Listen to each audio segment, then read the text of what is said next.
Peer চাই, peer ছাড়া গতি নাই, পিয়ার ছাড়া নির্বাচন মানে না জনগণ।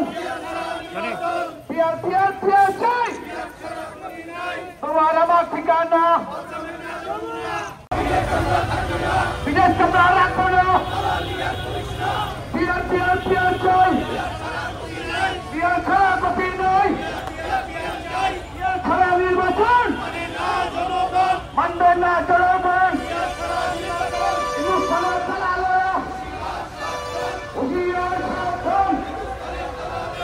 মানুষ শান্তি চায়, অতএব আওয়ামী লীগের সাথে সাথে ওই হিন্দুস্তানের দালাল জাতীয় পার্টি সিএম তাদের 14 দলেরও বিচার করতে হবে।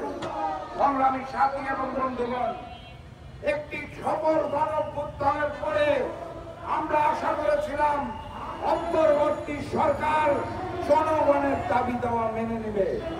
জাতীয় নির্বাচনের পূর্বে আবারও রাজপথে দাঁড়াতে হবে, আবারও আন্দোলন সংগ্রাম করতে হবে, এটা আমাদের আশা আকাঙ্ক্ষায় ছিল না। কিন্তু বাস্তবতা নির্মম, বাস্তবতা দুঃখজনক।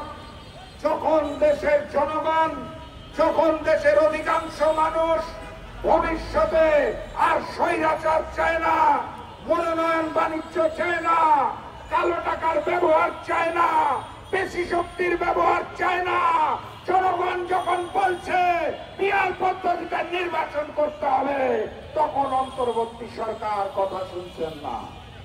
নির্বাচন কমিশন আমাদেরকে জানিয়েছে সংবিধানে নাকি পিয়ার পদ্ধতিতে নির্বাচনের কথা বলা নাই। সংবিধানে তো গতানুগতিক পদ্ধতিতেও নির্বাচনের কথা বলা নাই, বলা হয়েছে নির্বাচন করতে হবে। তাহলে সংবিধানে পিয়ারের কথা আপনারা কেন বলেন? যদি সংবিধানের দোহাই দেন তাহলে কিন্তু অন্তর্বর্তী সরকারও অবৈধ। এই অন্তর্বর্তী সরকারের কথা কোন সংবিধানে বলা নাই। অতএব সংবিধানের দোহাই দিবেন না। বাংলাদেশের সংবিধান অগাস্ট মাসের 5 তারিখে শেখ হাসিনার সাথে সুটকেসে বোঝাই হয়ে ওই হিন্দুস্তানে চলে গেছে। আমরা সংবিধানকে সংস্কার করার কথা বলেছি, নতুন করে সংবিধান লেখার কথা বলেছি।